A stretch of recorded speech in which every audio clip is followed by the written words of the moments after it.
Bonjour tout le monde, c'est Gabriel. Et Corentin. Aujourd'hui on se retrouve pour une nouvelle vidéo de 3 urbex qui ne sont jamais sortis. On va vous parler de 3 explorations qu'on a réalisées, qu'on n'a jamais publiées sur cette chaîne YouTube pour diverses raisons. Aujourd'hui on va vous raconter les 3 explorations qui se sont déroulées dans un château très flippant avec une ambiance vraiment particulière, une morgue abandonnée où beaucoup de choses se sont passées et on a eu beaucoup de surprises. On était de nuit en plus de ça. De nuit en plus, et un hangar abandonné dans lequel on a découvert des éléphants abandonnés. Ces explorations ne sont pas disponibles sur la chaîne principale tout simplement parce qu'on a fait ces explorations au feeling un peu. Sur nous on n'avait qu'une GoPro et on a décidé de quand même aller explorer. La qualité ne pouvait pas atteindre les critères qu'on a pour la chaîne principale et donc aujourd'hui on va vous parler de toutes ces explorations. On a les images GoPro et vous allez voir, c'est vraiment super intéressant. Si vous appréciez ce genre de vidéo, on vous raconte des urbex qui ne seront jamais sortis ou des urbex qui ont mal tourné, n'hésitez pas à mettre un pouce bleu. On a plein en stock et on pourrait vous les sortir à l'avenir. La première exploration dont on va vous parler s'est déroulée dans un château abandonné et c'est celle qui a eu lieu le plus récemment. En effet, en fin de journée, après avoir tourné un urbex dans un garage abandonné incroyable qui n'est pas encore sorti sur la chaîne mais ça ne saurait tarder, on se rend compte que sur le chemin du retour, il y a un château abandonné et on décide directement de se rendre pour l'explorer. On se retrouve donc devant le château qui a l'air d'être en pleine ville et avec des bâtiments autour. On sait donc qu'il faut faire très attention pour ne pas se faire attraper puisqu'il y a beaucoup de visibles. On se rend compte que joint au château, il y a une église qui n'est elle pas abandonnée. On se dit donc qu'il va falloir faire très attention. À partir de là, on prend la voiture, on fait quelques centaines de mètres et on se gare devant une vieille grille qui servait à l'époque à ouvrir le château. On s'apprête à rentrer dans un château abandonné, le château des Anges il s'appelle. Malheureusement, c'est à proximité d'un bâtiment hospitalier. Donc bon. Et d'une église. Une église qui est potentiellement pas abandonnée. En fait, ce qui nous fait dire ça, c'est que l'horloge est encore à l'heure. On fait silence, on fait silence. On sait jamais. S'il y a des habitations encore occupées, il faut se taire. En tout cas, c'est beau.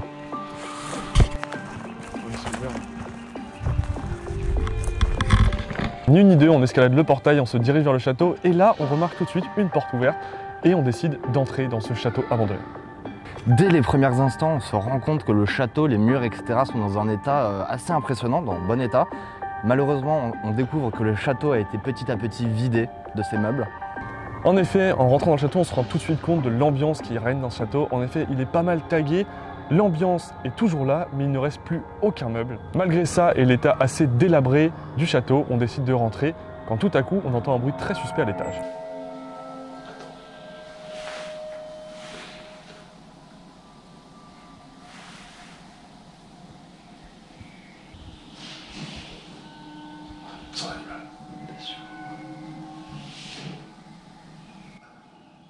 Y'a quelqu'un? Ouais, dès les premiers instants, on entend comme des bruits de frottement assez lourds, assez pesants qui viennent des étages et on se dit mais c'est super bizarre. Donc toi, bon réflexe, tu dis est-ce qu'il y a quelqu'un? On est là pour visiter, on veut pas faire de mal et on s'aventure tranquillement dans les étages à la recherche de ce mystérieux bruit. Y'a quelqu'un?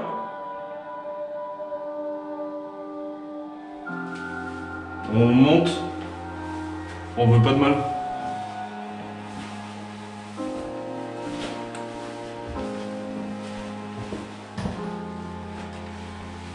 On arrive à l'étage, on voit qu'il n'y a pas grand chose, beaucoup de choses sont détruites, il y a même un énorme trou dans le mur qui donne accès à un autre grenier.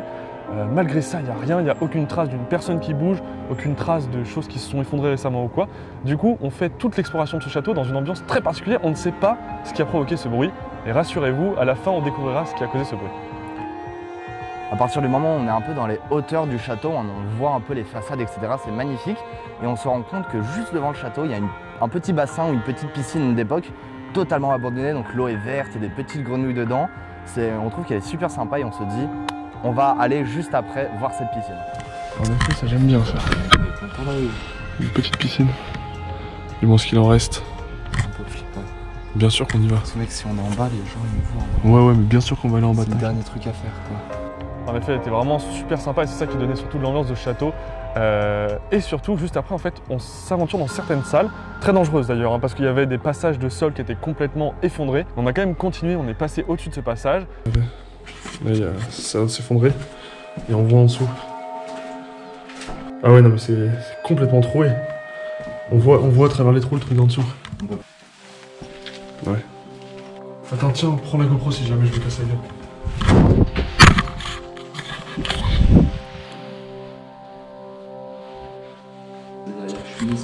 Petite pièce très sympa ici quand même, mais là on voit qu'il y a On voit à travers le sol là-bas et en fait tout ça c'est juste des planches pour se poser comme ça. Mais... On a découvert des salles avec une ambiance vraiment terrifiante et des tags, finalement les tags étaient pas si mal. Mais l'ambiance est aussi très luxueuse, je trouve, par rapport au reste du château, les moulures, etc. On arrive donc dans une salle avec encore les miroirs, des murs d'un gris vraiment très spécial et pas mal de choses qui nous font que ce château dégage une ambiance vraiment très particulière. Je le dis beaucoup de fois, mais c'est vrai, vraiment l'ambiance du château nous a marqué. À partir de là, on slalome un peu dans les couloirs, etc. On découvre de nouvelles pièces et arrive un petit moment où on tombe sur des escaliers qui descendent et qui nous mènent tout droit à la cave. Et là, on va radicalement changer d'ambiance.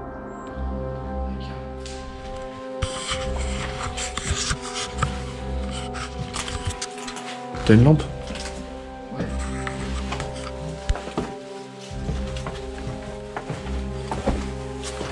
Il y a une cellule, il y a un mec qui essaie de creuser des toilettes. Creuser pour s'enfuir. La vanne ouverte. En effet, on arrive dans des couloirs totalement noirs, on n'est pas éclairé au début, mais on décide quand même de descendre et de voir ce qui s'y cache. On tombe alors nez à nez avec la salle des chaufferies.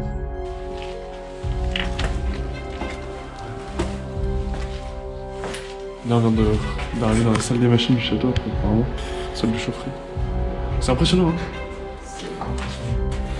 Suite à cette découverte, on décide d'immédiatement aller voir la piscine parce qu'elle nous avait beaucoup intrigués auparavant. Personne.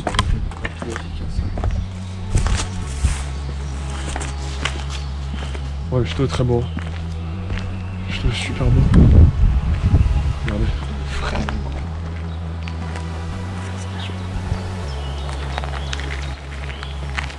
C'est impressionnant. Et on se rend compte qu'elle est vraiment super sympa, ça correspond plus à une petite fontaine, il y a une espèce de petit jet au milieu qui est tout cassé malheureusement aujourd'hui. Et quand on était au bord de cette piscine, on se rendait compte que la vue depuis cet endroit était impressionnante, et avoir le château totalement énorme derrière nous. Immense. Le château était immense et juste cette vue était vraiment une des plus belles qu'on ait pu avoir de ce jour. Voilà, quand on est de l'autre côté de la piscine, ce que ça donne, c'est très sympa. Cette vue est magnifique.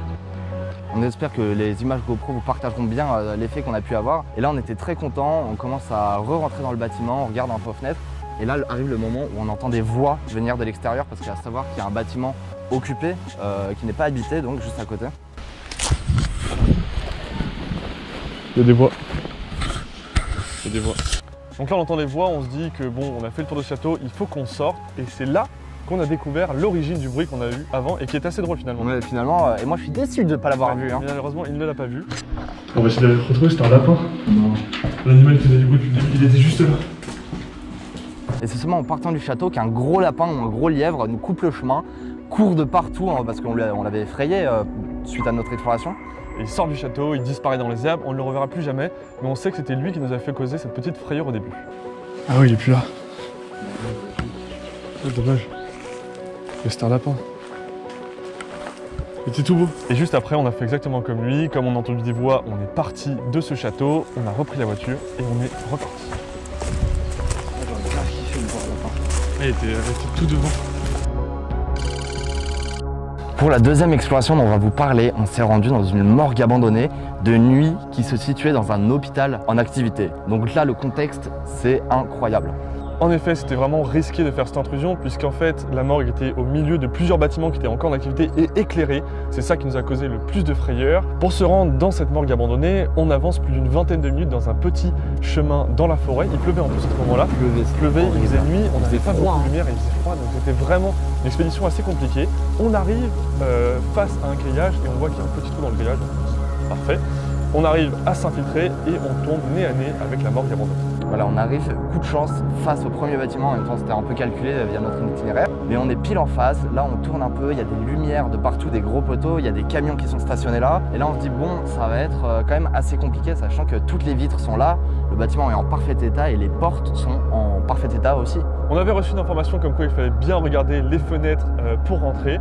C'était assez vague comme message, mais finalement, du coup, on commence à faire un petit tour du bâtiment. On regarde bien les fenêtres comme le conseil qu'on nous avait dit. Et là, on voit une petite grille en fait à l'étage. Qui n'est pas vissée. Qui n'est pas vissée finalement. Et du coup, on l'enlève tranquillement, on la pose.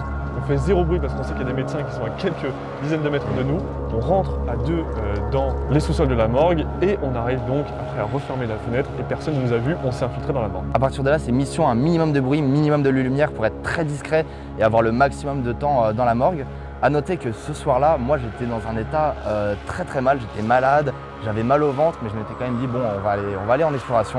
On est donc dans le sous-sol, on voit les premiers escaliers pour sortir du sous-sol parce qu'il n'y avait rien d'intéressant et donc on monte à l'étage qui est le plus intéressant. Et là du coup on arrive dans une première salle, on ne se rend pas tout de suite compte ce que c'est et on se tourne directement à droite et c'est là qu'on voit 7 frigos mortuaires.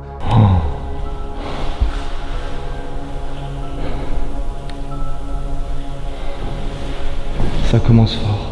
Qui se trouve juste dans cette salle et avec une ambiance toute particulière, je le dis très souvent, mais c'est vrai, quand on se retrouve dans un lieu comme ça, sans lumière, sans bruit et juste des frigos mortuaires en face de soi, ça fait très bizarre. Oui, parce que pour ceux qui sont peut-être jeunes et qui ne connaissent pas, une morgue, qu'est-ce que c'est? C'est là où vont les personnes décédées pour se faire examiner, etc., pour en connaître plus. Et les frigos mortuaires servent à stocker les défunts en attendant que la famille vienne le rechercher. Et donc là, en arrivant face à ces frigos, c'est une ambiance vraiment super flippante et macabre qu'on a parce qu'on n'était pas habitué, c'est quelque chose qu'on n'avait jamais vu. Ça commence fort cette vidéo. On est direct dans le bain. Putain, je pensais pas que ce serait comme ça. Ouais, c'est flippant. La pièce est plutôt vide, comme on peut le voir. On espère qu'on va avoir des surprises sur cette morgue abandonnée. Qu'on découvre notamment. Oh putain. Et donc là on décide de continuer notre exploration de cette morgue abandonnée. On arrive dans le couloir principal et directement en éclairant on voit la table mortuaire. What? Oh non. C'est la table d'opération.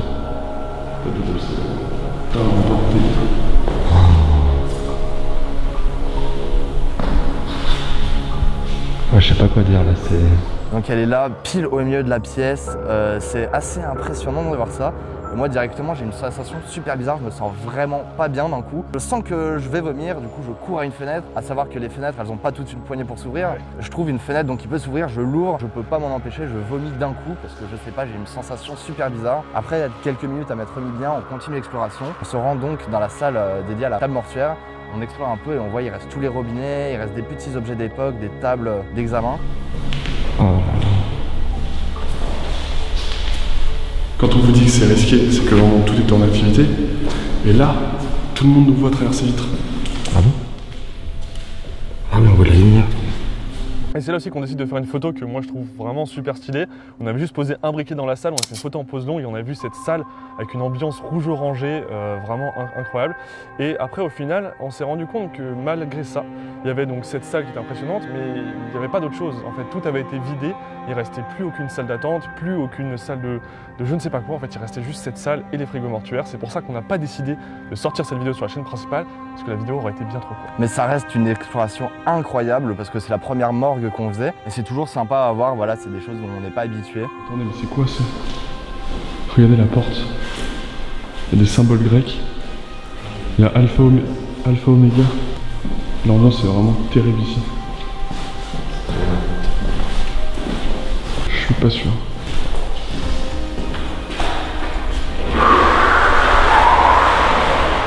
Putain, le bruit.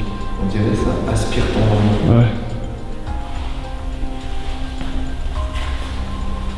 Après être piqué par la curiosité, on est sorti de cette morgue abandonnée et on a vu que d'autres bâtiments avaient les lumières complètement éteintes. On a vu que donc il y avait d'autres bâtiments abandonnés dans cet hôpital. En fait, en se rendant à ces bâtiments, on a vu qu'il y avait aussi des postes de gardiens qui les surveillaient. On a donc fait demi-tour, on a fini cette exploration au beau milieu de la nuit. Après 20 minutes en retournant sur nos pas et retournant à la voiture, c'était d'ailleurs assez éprouvant parce qu'il pleuvait vraiment fort. Il faisait froid, la nuit on était fatigués, mais bon, on a réussi et on est reparti par la suite pour de nouvelles explorations. D'ailleurs, pour tous ceux qui demandent où se trouvent ces vidéos, elles sont disponibles sur la chaîne secondaire. Le petit i est juste au-dessus, vous pouvez cliquer et vous abonner. Il y a pas mal de vidéos bonus et de vidéos des versions longues qui sont disponibles, donc on compte sur vous. Allez vous abonner à cette chaîne. Et aussi d'ailleurs, les photos dont on vous parle, par exemple la photo de la table mortuaire, sont disponibles sur Instagram. Vous pouvez les retrouver, voilà, on est assez actifs, on poste des stories, on répond à tous vos messages en privé. Vous pouvez nous retrouver là-bas. À la fin de notre dernier gros road trip dans le nord de la France, on était en voiture et on longeait un hangar énorme qui semblait vraiment désaffecté. On voit qu'il a des vitres cassées, qu'il est très rouillé, qu'il y a même des petits murs qui s'effondrent et on se dit waouh, ça semble un peu abandonné. Surtout une des choses très impressionnantes avec ce hangar, c'était la hauteur sous plafond qui était à plus de 40-50 mètres de haut. Donc vraiment, quand on était en bas de ce hangar, on se disait waouh, mais qu'est-ce qu'il y a à l'intérieur? Et on avait vu qu'il y avait à peu près 5000 mètres carrés de surface.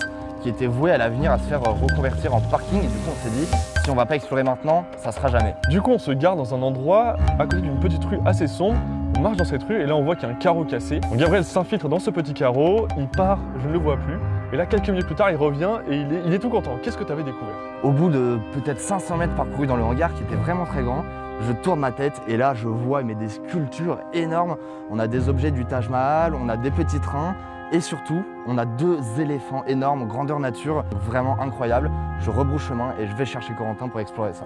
Du coup, moi je m'infiltre aussi, je ne suis pas au courant de ce qu'il y a, il me dit juste viens, j'ai trouvé un truc incroyable. Donc on marche tous les deux dans le hangar. On vient de s'infiltrer dans un immense hangar. Et quand je dis immense, c'est immense. Plus de 40 mètres de hauteur de plafond facilement. Oh, c'est tellement grand, il va super loin. Le temps de courir jusqu'à l'autre bout, je serais déjà essoufflé. C'est tellement beau. Le poste de garde est vraiment trop stylé. Il y a vraiment plein de machines partout. On espère que personne ne nous a vu rentrer dans le bâtiment. Ça pourrait nous porter préjudice. Et là, on voit d'ailleurs qu'il y a pas mal de machines de chantier et de tas de gravats qui sont déjà posés à des endroits. Donc on sait que ce bâtiment va bientôt être détruit. Mais du coup, on continue parce que apparemment, dans une petite partie du hangar un peu plus loin, se trouve ce qu'il a trouvé, à savoir des bijoux. Hein. Des bijoux, vraiment, c'était incroyable. Vraiment? Peut-être au sommet du truc. Oh! Ils sont énormes! Waouh, mec, on les voit tellement de cette taille. Il y a un truc en mode. En Inde. Ah oui! Oh le délire! Oh là là! Regardez là-bas! Vous le voyez pas trop, mais il y a un éléphant là. Et donc on découvre ces 2 magnifiques éléphants ainsi que toutes les sculptures qui servaient. Donc ces éléphants servaient à faire des expositions dans la ville de Lille. Tout simplement, ils servaient durant les festivals, etc. Il y a 2 éléphants. Oh là là là là! Ouf! Les amis, c'est incroyable. Dans ce hangar complètement abandonné. Wow, regardez-moi ça. Ils sont magnifiques. Hein. T'as vu comment ils sont peints, enfin, le détail. C'est impressionnant. Regardez la taille. À ce moment-là, on se dit que c'est vraiment une découverte de dingue parce que c'est quelque chose de tellement anodin et de pas commun. Du coup, on se décide, on avait notre appareil photo avec nous. On voulait faire quelques photos, quelques plans vidéo pour vous les partager, peut-être pourquoi pas sur la chaîne principale. Parce que Gabriel était monté au sommet de cet éléphant, c'est ça qui était assez impressionnant. Ouais. Sur cette échelle avec beaucoup de guillemets. Ouais, t'es haut, ouais, je te promets, t'es haut. Il le fait vraiment. Je vais sortir l'appareil photo, on va prendre des photos et vous pouvez les retrouver sur Instagram. Vas-y, je suis là. Personne comprend ce que c'est. Là, vous voyez ça, vous voyez ça. Vous voyez Corentin en tout petit. Et en fait, je suis sur quoi là? Je suis sur le même que lui. Je suis sur un éléphant abandonné. Et il s'avère qu'on se rend compte que sur l'appareil photo, on n'a aucune batterie de disponible vu que c'était à la fin du road trip. Du coup là, je prends l'appareil photo, je cours, j'essaie de prendre quelques photos, j'en prends une, j'en prends 2, et plus de batterie. Mais il faut que je sois vif.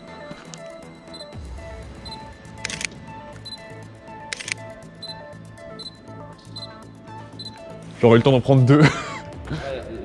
Ouais. Ah putain. Du coup, on n'aura finalement que 2 photos de ces éléphants abandonnés. Bon, après, on en a fait quelques-uns au cellulaire, mais c'est bien dommage parce qu'on aurait pu aussi vous faire de beaux plans à l'appareil photo.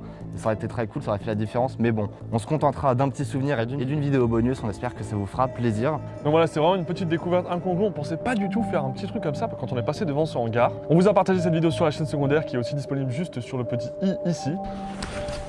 Ok, on a fait des petites photos qu'on pourrait retrouver sur Instagram. Maintenant, Gabriel va redescendre de l'éléphant. Fais vraiment gaffe où tu mets tes pieds. Eh bah oui. C'est bien arrivé au moins. Ouais.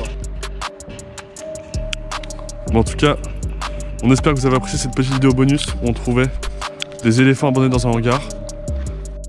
D'ailleurs, en parlant d'urbex jamais sorti, le premier urbex dont on vous a parlé, le château abandonné, sortira demain sur la chaîne secondaire. Donc n'hésitez pas à aller voir l'exploration complète parce qu'il y a plein de petites images très sympathiques à aller voir. Donc on compte sur vous pour vous abonner à cette chaîne et être au courant de la vidéo qui sort demain. Voilà, c'est un peu des hors-série. On espère que vous kifferez ces petites vidéos bonus. En attendant, nous on se retrouve samedi prochain. N'hésitez pas à mettre un petit pouce bleu, à nous dire ce que vous en avez pensé en commentaire. C'était Gabriel et Corentin. Bye bye. Bye bye.